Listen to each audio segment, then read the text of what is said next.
Okay, so I was having trouble finding good information for trying to get the VSS.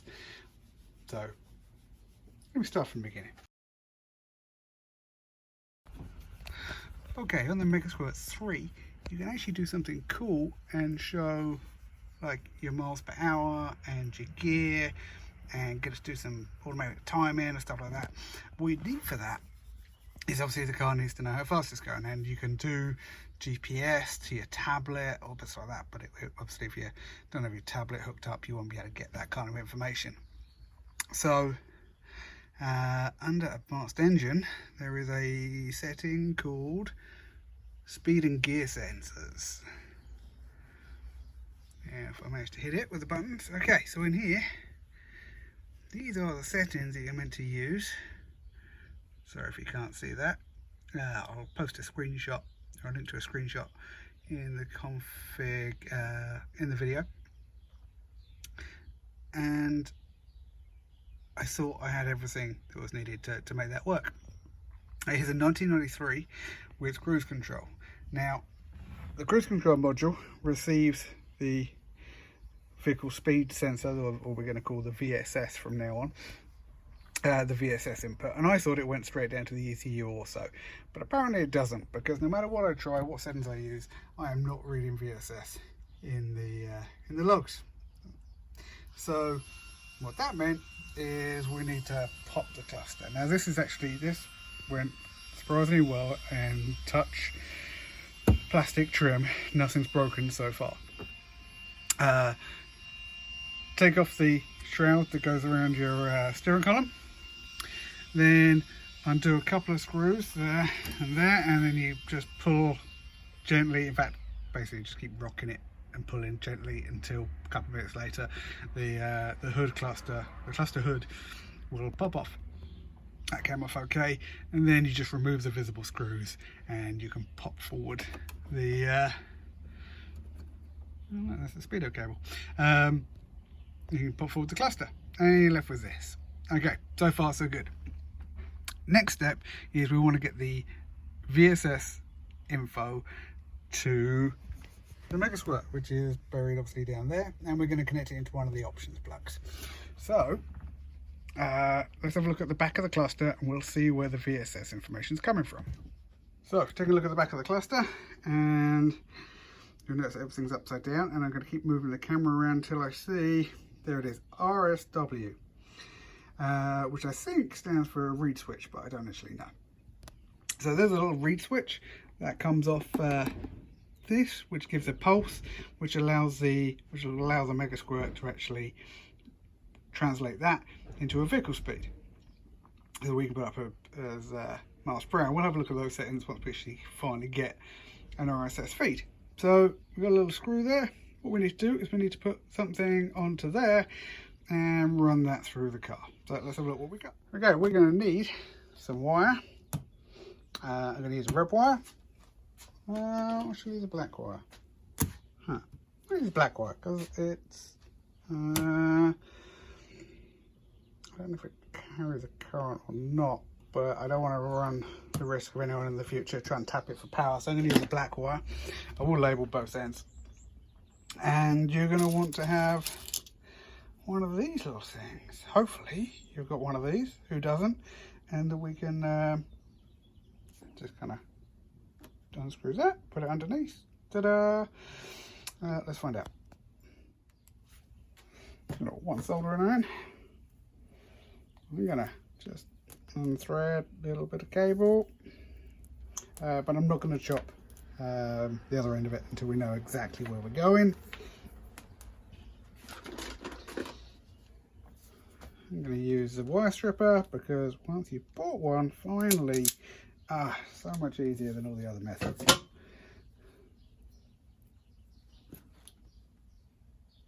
And I don't know why I'm hitting the soldering iron up, because there's a crimp connector.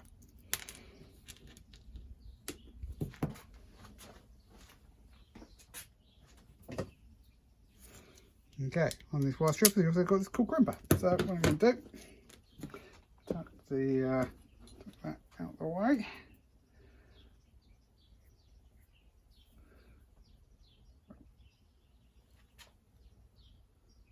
poke this little guy in there. Oh my god, that's what she said. And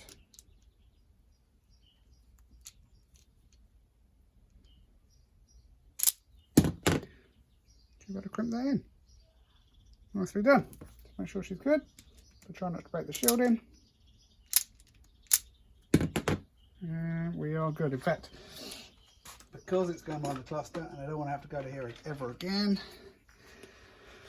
I'm going to add a little bit of heat shrink over the top of there.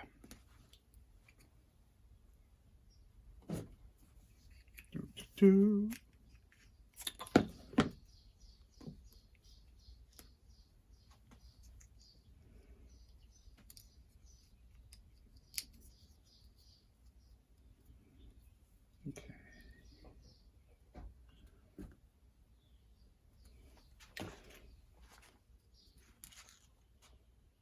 Now we swap the soldering iron. Great gun.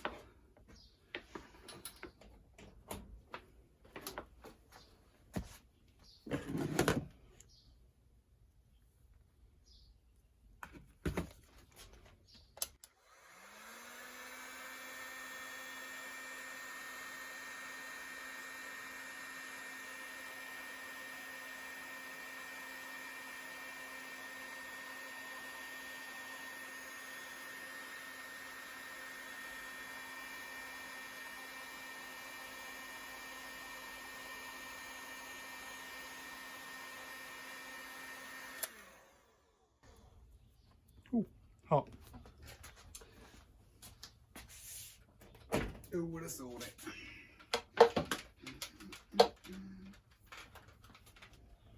Okay.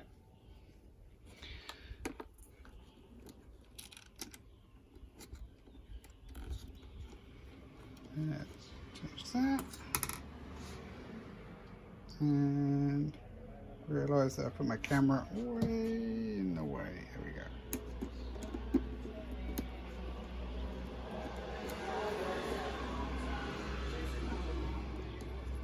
And you know what? How cool is that? Only in America do you hear a truck going past playing country music. Love it. Now I'm looking at how the speedo cable attaches to there, and I realise that I do not want that running too close to there, so I'm going to reorientate this.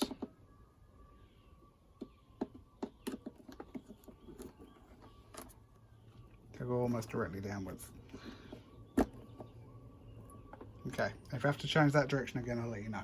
Okay, once we're through, I might be able to give you a better measure on how much to use, but for the moment, I'm just using a 2.5 boatloads of cable. Okay, and I've just put a little bit of yellow tape on the end that should hopefully help me find it as I try and pull it through the car. So, the connector itself is just, it's going to sit right about there. So that's where I'm going to try and direct it, and we'll go from there.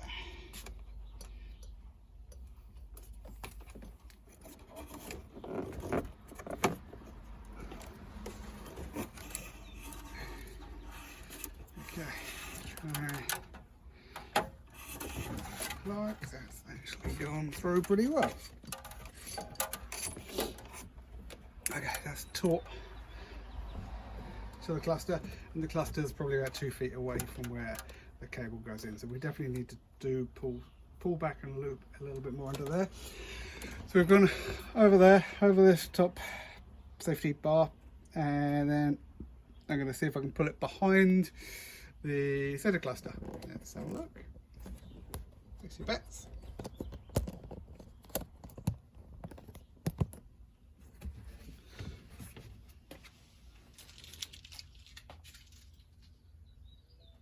So one of two things have just happened. You've either sat there for 5 minutes and watched me try to push that little white hose between the through the center console section, or I've edited and made it look like this is exactly what I planned to do from the beginning. So if you can, find yourself a nice cheetah cord,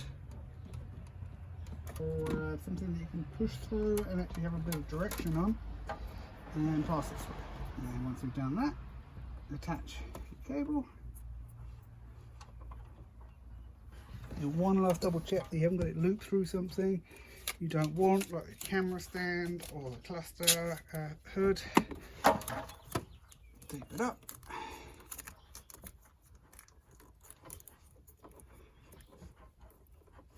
And gently try to pull it back through.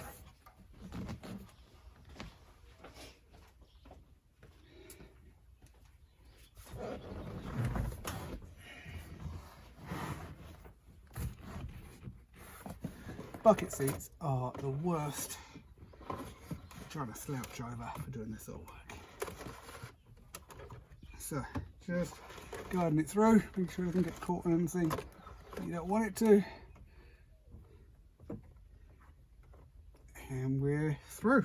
Okay, so once your cable's through, we can reassemble our cluster. Let's see where that goes.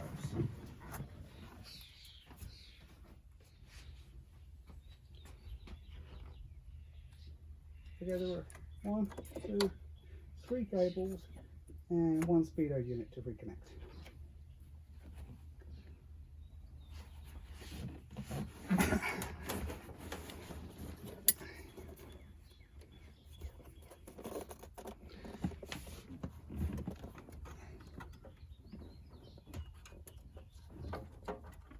Pull your cable through.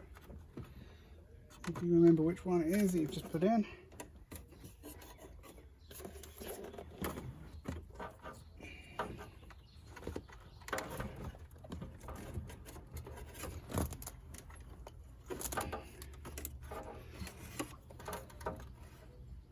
Okay, so once we get close, firstly we can got to reconnect up to the shorter cable, so the narrower connector with just 2 pins. Now it's got a little bit of a pigtail on the cable, so you've actually got a bit of room to maneuver with it. Tuck that back out of the way. Once that's out of the way, we move on to the other 2 connectors. And it should click into place. 1 and 2. Once they're both in, you should just be able to squeeze this. No, she's going to want to be reattached correctly. I'm not sure how this works, so let's have a little fiddle. Do you want to see how it works?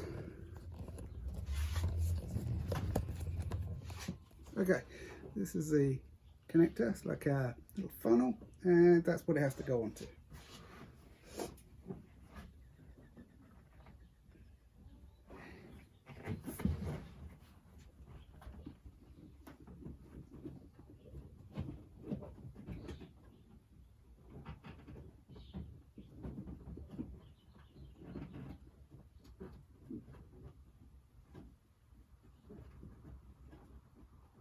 And apparently, that's it. Huh. Okay, it seems to sit on there really easily. I don't know if that's really the case. So let's keep going and we'll work that out later. Now, if you've taken the screws out, you should find that the one that looks a little bit like that, it's kind of got a nut-like shape, hex shape, will be the one you'll want to use to go around the cluster.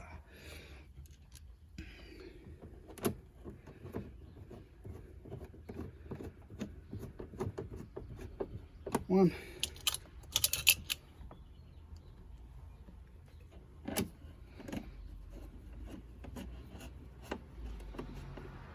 two,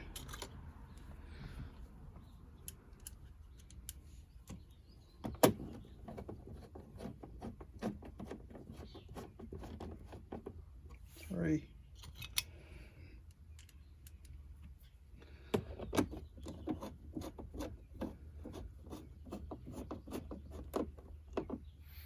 four. That feels good.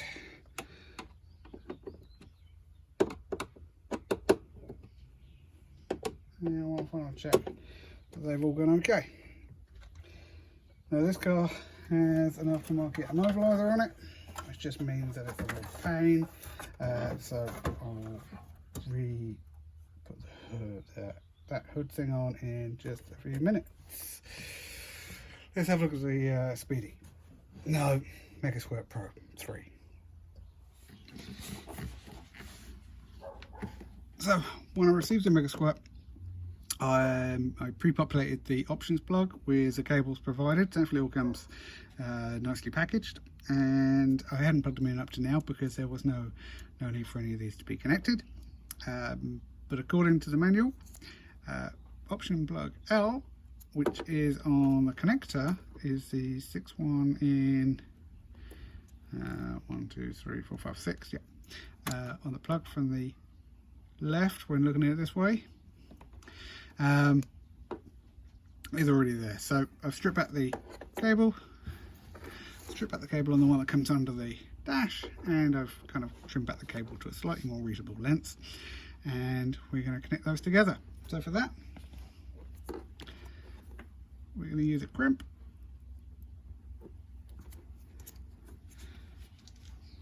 It's a red crimp.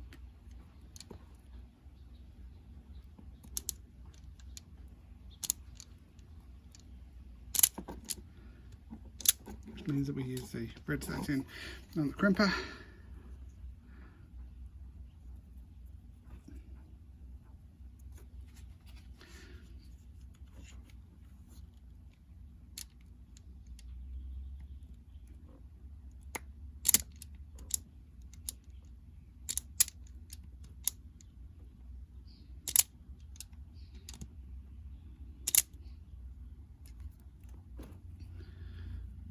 And we're done. We have one cable connected. So this goes at the top in my orientation for the Megasquirt. I really should have put it in. If I did it again, I'd definitely put the Megasquirt in the other way around. Make it easier to get to all the plugs. But nonetheless, it's in and there. So I am going to try and attach this now to the top. See which way around I get it first.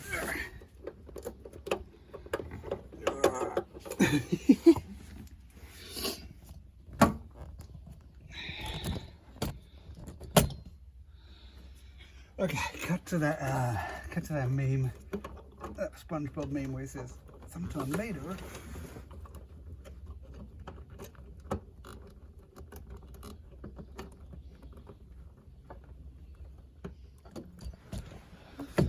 Okay, some of you may notice my slightly strange setup, which includes a cable that goes up there. So the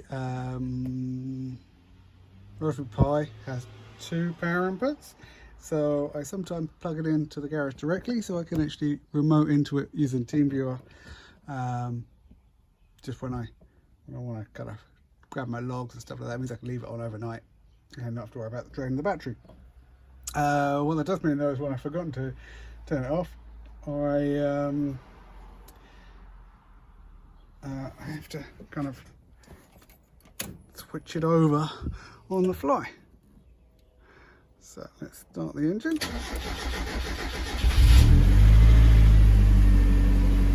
All good. On here.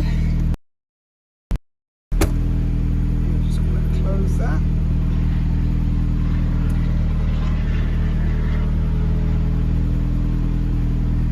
We're sinking, and by sinking I mean connected. Here we are, gauges are moving.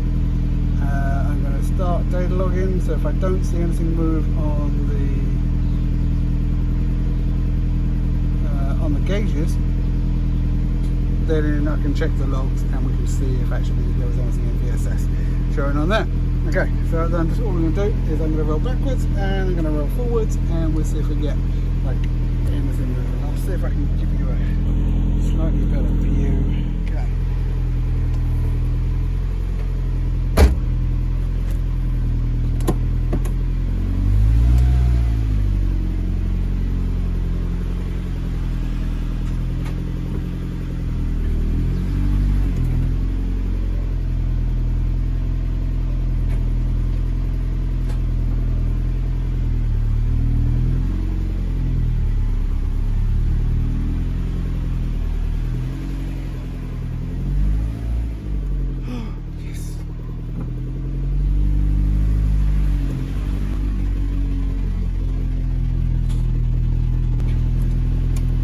saw it.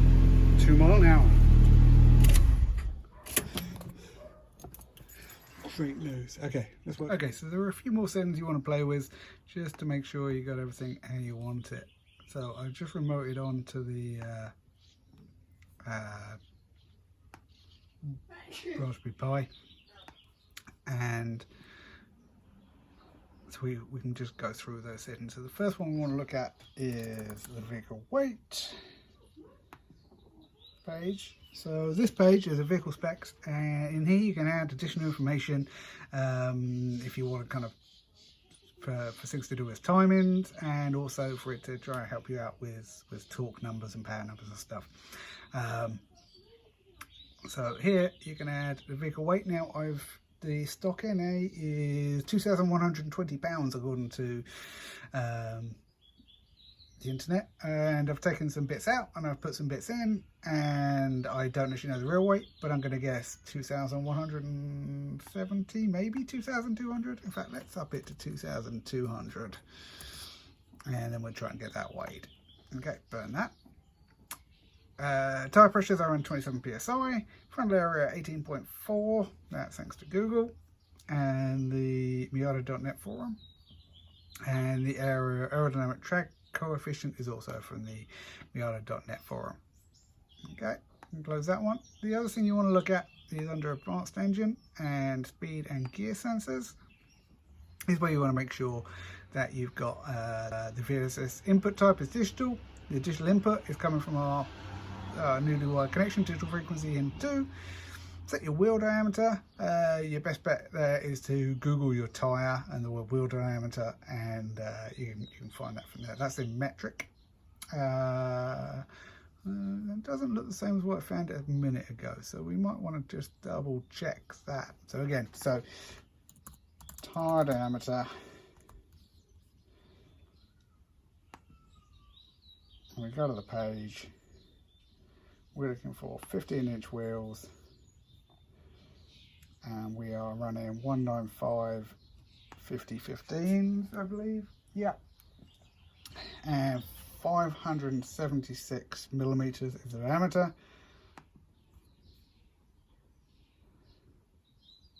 And they want the diameter in wheels. Sorry, they want the wheel diameter in meters. 0.576. Position type, pulses per mile. Again, according to the different Miata Turbo forum, it's 4,000 pulses. If there's any smoothing lag, these are numbers that you may want to play around with. Then over here, again, for the Mkturbo.net forum, final drive, your year car, as well as the ratios for each of the gears. Add those, and then further down you've got your preferred speed units, and then if you want preferred lengths, how you want them to be displayed. They're going to be displayed in meters according to this, and it looks like it's the only option, so we're fine with that, and we can burn that. When you're happy, that's when you want to have a look at. Now this is the MS3 Pro, and some of the default kind of views have, like this one, acceleration performance, your road tuning view. We could probably add your miles per gallon on there, sorry, your miles per hour on there. Now we'll make a nice little additional feature. You can edit these, and this is something I want to do from a desktop machine where it's a bit more comfortable. Any other views we've got that are of use?